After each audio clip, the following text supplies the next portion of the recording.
Welcome, everybody. It's time to start this session. Great to have you all here. I think now 69 people joining for this panel discussion on how to rental. My name is Helene Smits. I will be the moderator for this session, and I'm a project manager at Circle Economy, which is an Amsterdam-based organization working to accelerate the transition towards a circular economy. And within Circle Economy, we have a dedicated Circle Textiles program where we work to create a zero-waste textiles industry. Last year, we launched an exciting project called Switching Gear towards circular business models. And this project aims to accelerate resale and rental models and contribute to the apparel industry shift towards circular consumption models. It's really exciting. We are guiding 4 apparel brands on a circular innovation process to help them design and launch a rental or re-commerce pilot by 2021. So, alongside this project, we also set up a Switching Gear Enabling Network, which is a network of experts, solution providers, innovators that all are active in rental or resale. And together we are sharing learnings and tackling common shared industry challenges to make sure that we try and scale these models in the market. Some of the members of this network include Eileen Fisher, ThreadUp, the Renewal Workshop, Avery Dennison, Nudie Jeans, and also today's panelists, Castle and Houdini.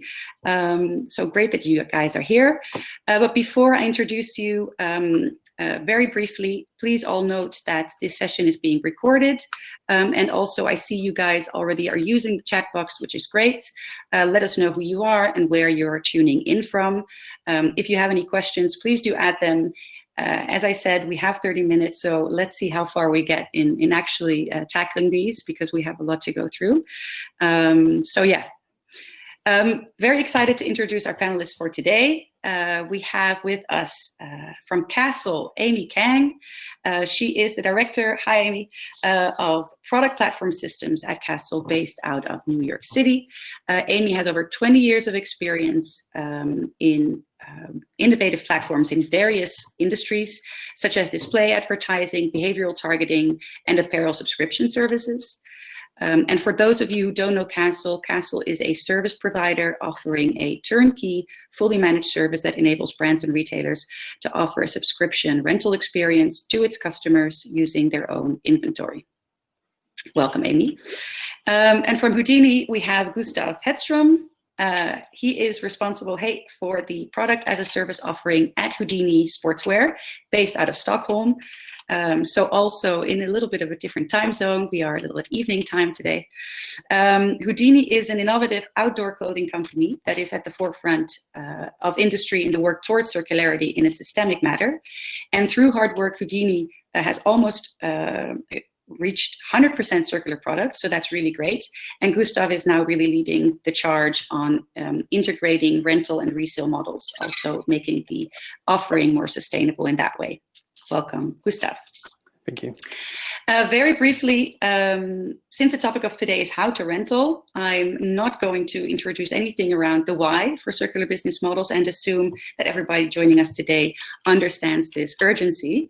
So we will really take the opportunity to learn from our experienced panelists and get a better understanding of some of the actual concrete challenges and opportunities for rental services.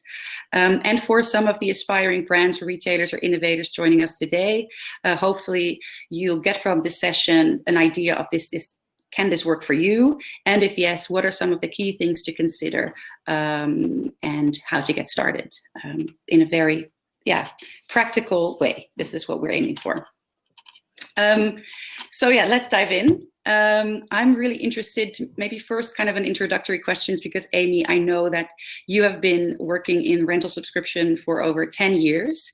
Maybe you can share what do you think are some of the biggest or most common misconceptions about rental for both brands, but maybe even also for consumers? Sure. I think rental for consumers is taking a shift as kind of the shared economy takes off. I know in the States, car sharing services, Airbnb, those ideas are really taking hold. So that's less challenging. I think the biggest kind of sales challenge we hear as we go to brands on rental service in general is actually the thought of cannibalization across their existing channels. And the really nice thing is that we've been able to show through data that with our retailers, this is actually absolutely not true. So Brendan Hoffman, CEO of Vince, kind of at the end of last holiday season, said that the Vince Unfold, which is the name of their rental service, continues to drive incremental growth in their D2C business, right? What we've seen in our own matchback data with our retailer partners is that there's a 150% increase in spend of their existing members across kind of all the different price points. And not even that, up to about 50% or more of the customers that they attract through kind of Castle clothing as a service. That's how we got to our name, Castle clothing as a service membership.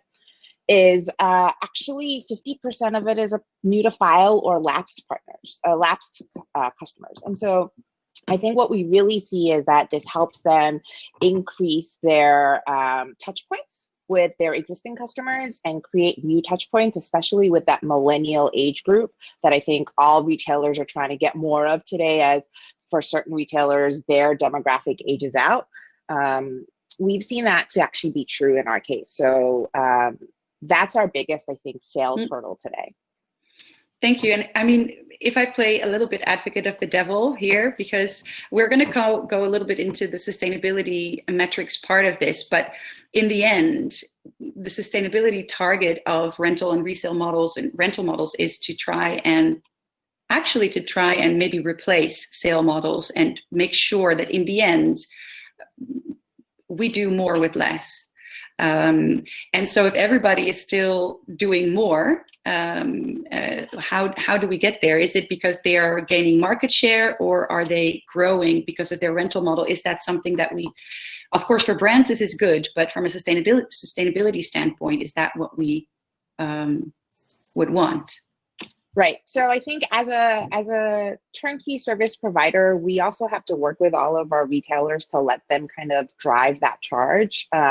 They each have their own kind of lens on sustainability and a circular economy. But what we aspire to is kind of changing kind of the upstreamness of this. So if you think about fashion today, it's about what you can wear right now, and maybe next season you buy something else. I know that from my own mom, she's had things from when she was 20 last till she was in her 50s. And I think the thread count and the kind of stitching was just very different back then, and it was meant to be more longer lasting. And so I think as we bring a rental subscription service to our retailers, we really look to them to think about how much can that single garment continue to be reused. And so there may still be, we don't actually necessarily believe in this model where everyone's going to rent every single piece of clothing they own. So commerce will still happen, but the garments that are in rental can last a lot longer than they may today, right? So that's kind of how we help educate our clients. We have metrics around how often things have been in use before they need to be retired and they are no longer serviceable, right? So that's how we're helping. Thanks, because indeed, yeah, that's more of a sustainable growth model. And I think maybe that's a good bridge also to you, Gustav, because obviously Houdini is known as a sustainable brand. You've been running a resale model already and a rental model even for a while. I think, how did you, aside from thinking we want to create a sustainable product, come to also introduce a rental model or these other models? Like, how did that come to be? I would say it's like, for the user, it's all about allowing them to get access to clothes so they can reconnect to the nature without having to buy another shell jacket, for example. And like you said, for us as a company, it's a way for us to decouple growth, like financial growth, from more use of the resources, where we can use the same garments over and over again, and just making sure that the resources that we have borrowed from the nature are used as many times before we return it to nature, basically. And that's kind of like the starting idea. And it took off with us doing it in the stores. So we have 3 hubs in Sweden and Norway. So we have rental offer there.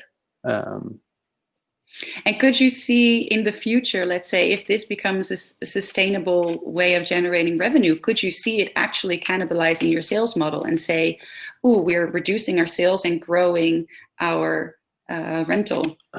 We don't really see it as cannibalizing. Of course, they will somehow cover the same needs, but also different needs.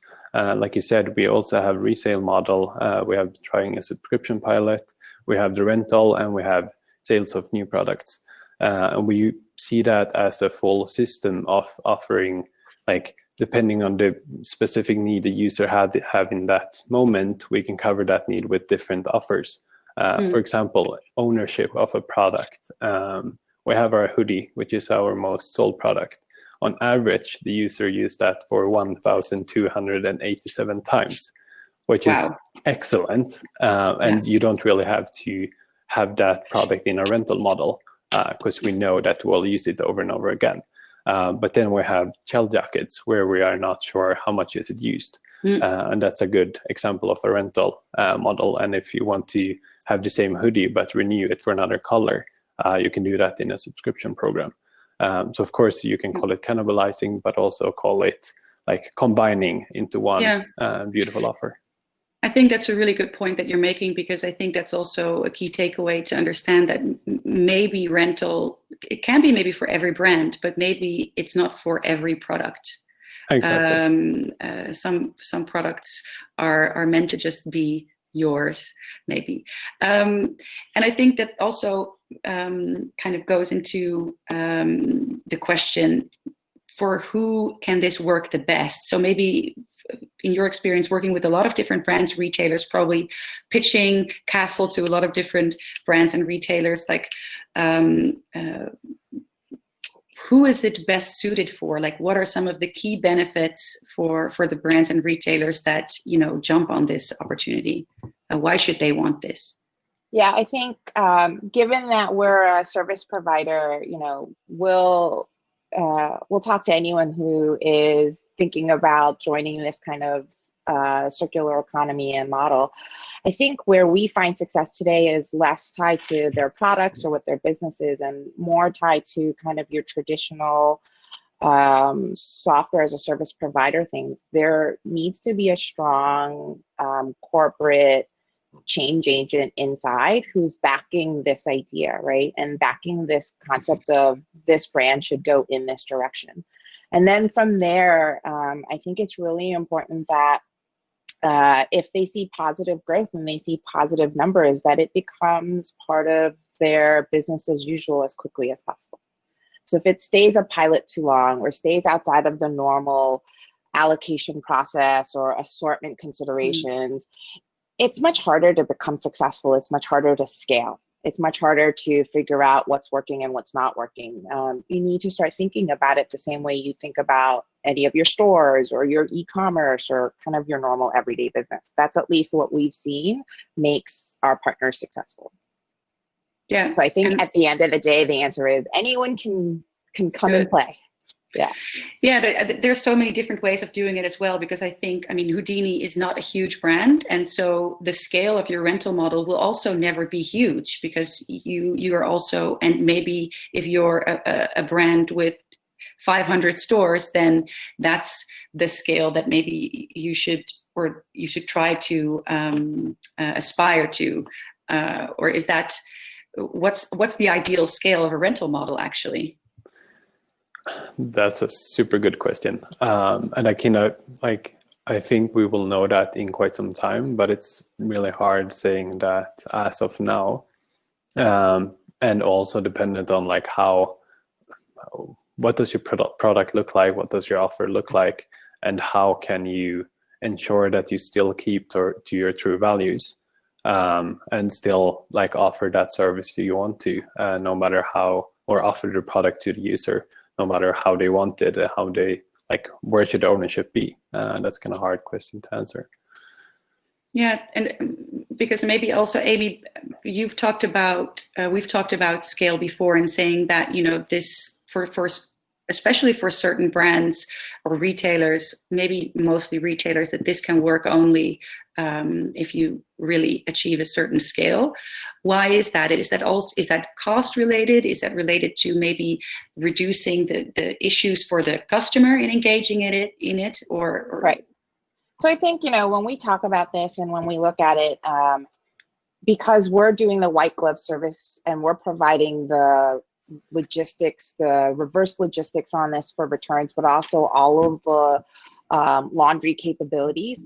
I think what we offer is a way to play without having to have the scale yourself, right? So the laundry facilities for us is across all of our partners, and it's, you can be a 1/10 of our daily output and still benefit from the unit economics that we have running our own laundry plant.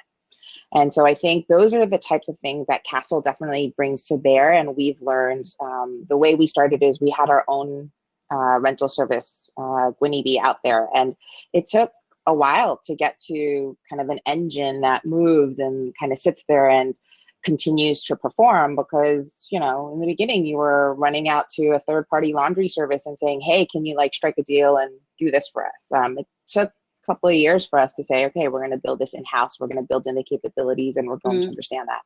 I think the smaller you are, the harder it is to, it may be easier to do that, let's say, first 10% and do laundry in a single washer, but then there's this gap between that and kind of commercial laundry and having it in-house, and how do you manage that, right?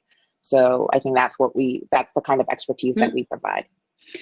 Yeah, and I guess also not only from a cost perspective, but also from you turn it around fairly quickly so that it's again available for the customer. I think maybe that's part of the key. Gustav, I don't know where you guys are. We see that in the project, in the Switching Gear project as well. Starting a pilot is definitely possible for a brand to manage by itself. Also, then the costs and all these things don't matter that much, because it's more about testing if it works in the market and how your customer is engaging in it.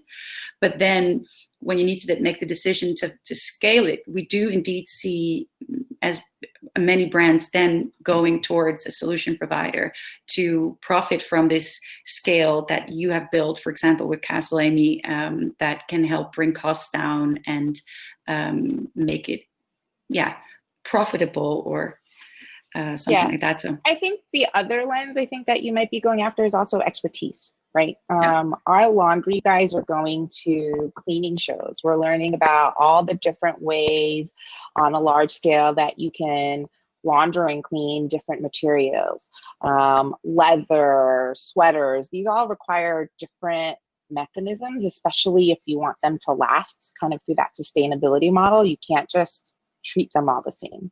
So I think part of that scale also comes from knowledge and expertise, not just the cost. And maybe small repairs and things is also to keep things in rotation is what you also do. Yeah, we've got seamstresses on staff. Yeah. Yeah, I do. I want to add to that, Helen, when you're saying it. The thing, I think it's good for brands to start kind of themselves to understand the flow of the product, how does the business model look like, and align the system kind of back end before you do just service provider or just do the innovation in-house and then hit a service provider to do the scale of the business model, because and do it in close collaboration with the customers, of course, because I think the only thing is that all customers are unique. I kind of want to use the term users instead of customers, but it's for everyone to understand the customers, and every brand's customers are unique. So I think it's really important to innovate with them and then focus on, okay, now we have the knowledge, how can we scale this and use a service provider, for example, like Castle. Yeah, thank you for that, actually, for making it remind me that they're actually users and not customers in this case. But it is a good point, because I mean, the customer engagement, user engagement is one of the key things that comes back when we see people talking about the benefits of also resale, because there's also kind of a return point. But what are some of your experiences in how this brings value to the brand? Maybe, yeah, both of you can reflect on that. I could start off with in our subscription pilot. I had one of the pilots basically saying like, I'm thinking more about Houdini and what I should get in my next like switch than I think of my family. It's raining outside. What should I get? I should get a rain jacket. Oh, it's cold outside. Okay, I need a nice jacket. It's getting hotter. I need a t-shirt. Like you become a part of their wardrobe in a really nice way, because you don't have to own all the stuff yourself. You can subscribe or rent to them instead. And it becomes this really close relationship where you get to know the user. You're going to go from a transaction economy to a relationship economy, which is a really nice thing for us, for a brand. Yeah, I think, dovetailing off of what Gustav is saying, we see our retailers benefit immensely from kind of the high touch experience that the brand's able to offer just within the service itself. You're getting 3 visits a week on the site. We're getting up to 50 plus minutes of browsing on a site. Those are kind of numbers that e-com dreams of, right? For every rotation of the box, you can get up to, if it's a 3 plan for the month, easily get 9 to 10 pieces of clothing. We're getting feedback and fit feedback and wear feedback for up to 80% of that. Those touch points on how that works is amazing. For instance, Loft, when they were launching their plus line, actually used Winnie B, who provided plus size clothing, as a test bed. So before it was available on Loft, they actually partnered with us. We put it as part of the assortment offering, and they got fit feedback on how their pants fit and how their tops fit and how their dresses fit before they went into final production for their plus extension, right?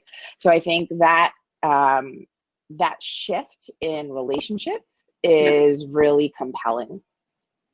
Yeah, I can imagine that this is brings a lot of value, getting that feedback, but also being able to receive that feedback. So you do, I guess, you get data obviously from how much people are visiting these platforms and everything. But I'm also interested in more direct contact and surveys, also with regard to guarding the sustainability aspect of the model, because this is something that in the Switching Gear project and in the Enabling Network, we've talked a lot about, like, how do you make sure that the model is actually contributing to sustainability, and let's say not that we create a monster that is actually worse, which has to do with metrics like displacement, understanding if your customer maybe is buying less new because they are renting, or are they just adding it on top of their regular purchasing behavior, and can you really increase this utilization rate?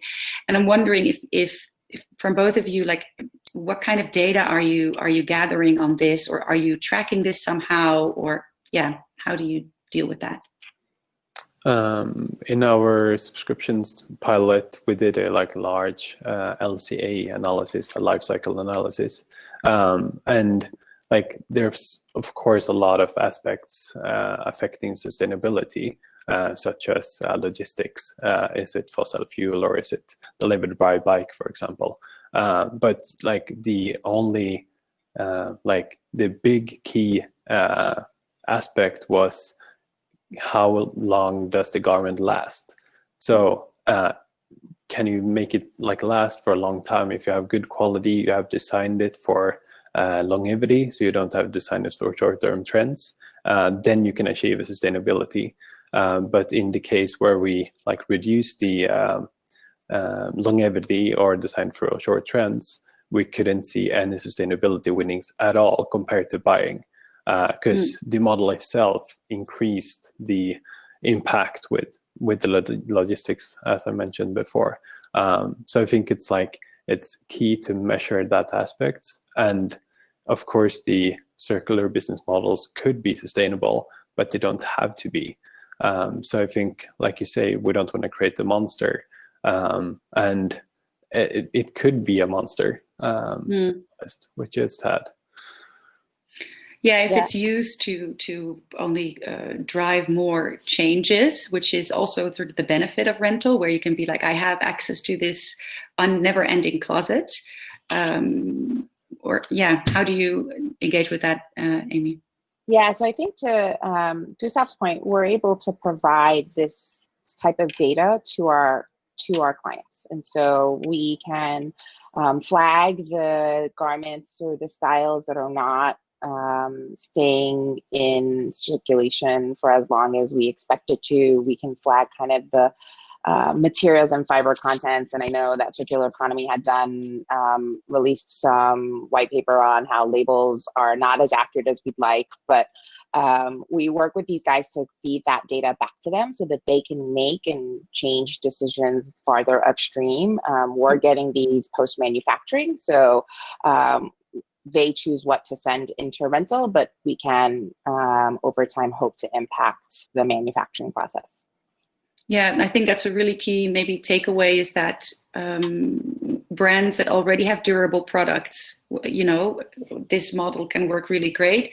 But if you're a brand and you don't yet have maybe such a product, then at least go into this expecting or willing to have a feedback loop to your design and manufacturing, and see it as a way to improve your product. Otherwise, the sustainability of this model might not work, but also, as you said before, the financial metrics, because you do have to be able to rent it out over and over.